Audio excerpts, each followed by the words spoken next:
آپ نے آج سانس لی بغیر سوچے، بغیر مانگے، بغیر ڈیزرو کیے۔ آپ کا دل ابھی اس لمحے بغیر آپ کے حکم کے دھڑک رہا ہے۔ آپ کی آنکھیں کروڑوں کلرز پہچانتی ہیں، آپ کا دماغ ایک سیکنڈ میں لاکھوں کیلکولیشنز کرتا ہے، اور آپ کو کبھی شکریہ کہنے کی ضرورت بھی نہیں پڑی۔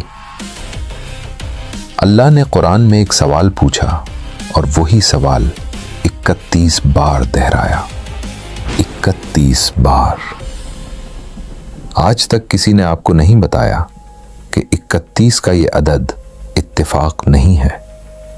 اس کے پیچھے ایک ایسا آرکیٹیکچرل پیٹرن ہے جسے دیکھ کر آج کے ماہرین نفسیات بھی حیران ہو جاتے ہیں۔ اور اس سوال کا ایک لفظ ہے، صرف ایک لفظ، جسے سمجھ لیں تو شاید آپ پہلی بار محسوس کریں کہ اللہ آپ سے ڈائریکٹلی بات کر رہا ہے۔ علماء نے اس سورت کو ایک خاص نام دیا، عروس القرآن، قرآن کی دلہن۔ نبی کریم صلی اللہ علیہ وسلم نے فرمایا، ہر چیز کی ایک زینت ہوتی ہے، اور قرآن کی زینت سورۃ الرحمن ہے۔ بیہقی، شعب الایمان۔ یہ وہ سورت ہے جو صحابہ رضی اللہ عنہم کو رلا دیتی تھی، جو جنات کے دلوں کو پگھلا دیتی تھی، اور جو آج 1400 سال بعد ایک تنہا انسان کو رات کے اندھیرے میں جگاتی ہے۔ لیکن ایک سوال، ایک ایسا سوال جو ہمیشہ سے تھا مگر کبھی پوچھا نہ گیا، اللہ نے ایک ہی آیت 31 بار کیوں دہرائی؟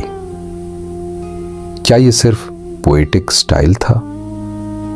نہیں، کلاسیکل تفسیر نے اس کے اندر ایک ایسا پیٹرن دریافت کیا جو ہوش اڑا دے۔ امام ابن کثیر رحمہ اللہ اور عصر حاضر کے محققین کی تحقیق بتاتی ہے، یہ 31 مرتبہ رینڈم نہیں ہے، یہ ایک ڈیلیبریٹ ڈیوائن آرکیٹیکچر ہے۔ پہلا زون 8 مرتبہ کریشن کے بعد، سورج، چاند، زمین، آسمان، انسان کی تخلیق، اور پھر اللہ پوچھتا ہے، یہ سب دیکھنے کے بعد بھی جھکلاؤ گے؟ دوسرا زون 7 مرتبہ جہنم کے بعد۔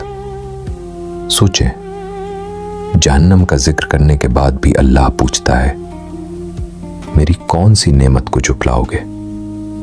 کیونکہ اگر ظلم کا حساب نہ ہو، اگر ظالم اور مظلوم کا انجام ایک جیسا ہو، یہ کائنات میننگ لیس ہو جائے۔ جہنم اللہ کے عدل کی نشانی ہے، اور عدل سب سے بڑی نعمت ہے۔ تیسرا اور چوتھا زون 8 مرتبہ جنت کے 2 لیولز کے بعد۔ اللہ نے جنت کے 2 پیکیجز بنائے۔ پہلا، جنہ اولا، خوف والوں کے لیے۔ دوسرا، جنہ ادنا، امید والوں کے لیے۔ یعنی کوئی بھی خالی ہاتھ نہیں جائے گا بشرطی کہ واپس آئے۔ اور یہی وہ میسج ہے جو اللہ 31 مرتبہ دہراتا ہے، تاکہ کوئی بہانہ نہ رہے۔ اب اس آیت کو لفظ بلفظ کھولتے ہیں۔ ہر لفظ ایک نئی دنیا ہے۔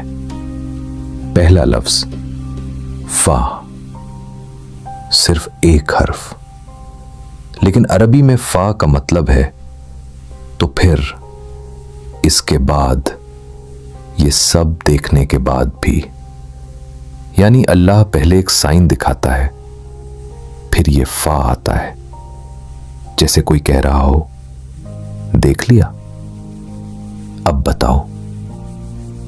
دوسرا لفظ بی آئی، یہ وہ لفظ ہے جسے زیادہ تر لوگ سمپلی کون سی ٹرانسلیٹ کر کے آگے بڑھ جاتے ہیں، لیکن اس لفظ کے اندر ایک ایسا چیلنج چھپا ہے جو پوری کائنات میں کوئی جواب نہیں دے سکتا۔ عربی زبان میں ایون کا مطلب ہے کون سی، لیکن یہ عام سوال نہیں۔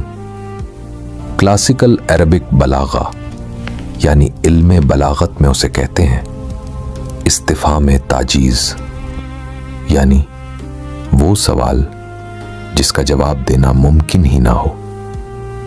اللہ یہ نہیں پوچھ رہا کیا تم نعمتوں کو جھٹلاؤ گے، اللہ پوچھ رہا ہے کون سی نعمت کو جھٹلاؤ گے، بتاؤ۔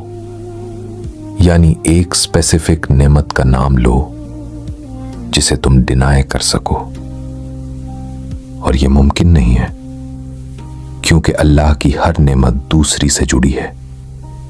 آنکھ ڈینائی کرو تو روشنی کا کیا کرو گے؟ سانس ڈینائی کرو تو ہوا کا کیا کرو گے؟ دماغ ڈینائی کرو تو سوچ کا کیا کرو گے؟ کوئی ایک نعمت ڈینائی نہیں کر سکتے کیونکہ ہر نعمت کائنات کی پوری نظام سے جڑی ہے۔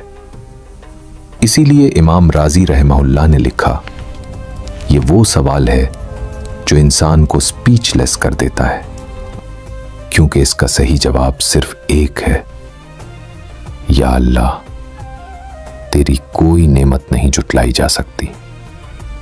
اور یہی وہ جواب ہے جو جنات نے دیا تھا اور ہم سکرول کر رہے تھے۔